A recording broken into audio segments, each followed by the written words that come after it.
Hey, I want to tell you Delulu something else. There's no we, there's no us, there's no our, okay? You talk like that because you're a part of a science experiment or a transhumanist hive, a collective intelligence, a swarm intelligence, a human networked group that models itself after insects, ants, bees.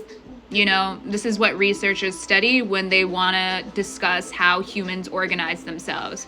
So you guys have organized yourself this way so that you can take advantage of the algorithm and so that you can decentralize intelligence and grab it from a whole bunch of people, which is why you target people with your surveillance to stick them in the conversational circuit or algorithm so that you can expand the base of knowledge that your hive has to circulate among its affiliates, so that you can produce your content and growth hack and then own the algorithm and be prioritized within it.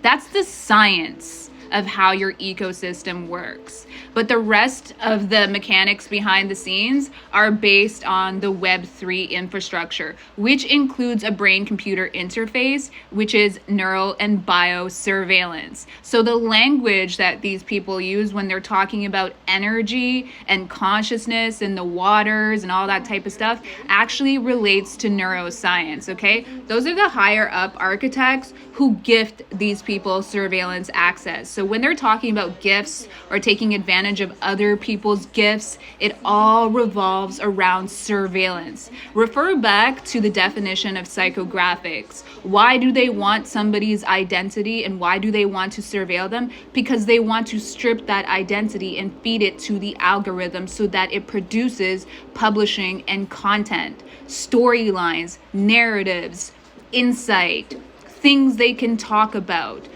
to put themselves forward, okay?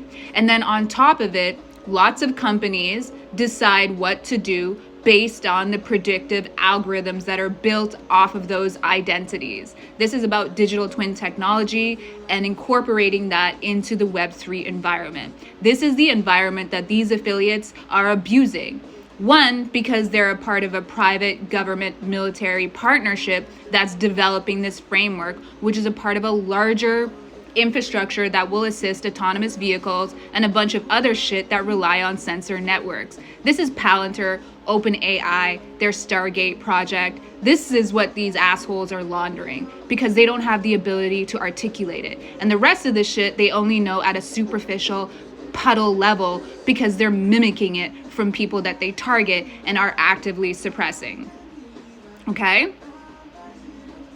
This is why they doppelgang the women that they're suppressing. This is why they project their envy and jealousy. This is why they want to trauma bind you with narratives of abuse.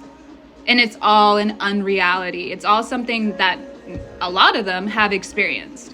They've experienced an unsafe world, and so they project it on other people, and they become insanely resentful if you reject their trauma, or if you are a person who knows how to handle and cope with your own. Because these people abuse neuroscience research and something called neurotech, they also abuse memories or engrams, right? This is why they're all on this inner child healing, because engrams are considered sort of like your core programming. And so when these people target others and they do this extraction process, they use it to enable a false religious experience. All of these people are under the delusion of a false religious experience. And when you reject that, that also sends them into a frenzy. Who are you to reject their belief system or their delusion? You think you're better than us? The virtually lobotomized? Why, yes, I do. I intend to be my own independent person, and I'm not going to conform to the Borg like you did. I'm an individual. There is no we, us, or our here. You do not get to pervert populist sentiment and the movements that were actually for the people when you represent private interests. And if you were a private interest and you actually wanted to do this legitimately, you should have never listened to the scammers among you. You should have done it through consent. Informed consent. Now all of these people are going to be iced out of the larger project because this is going to crash. They are going to get charged and it is going to go public.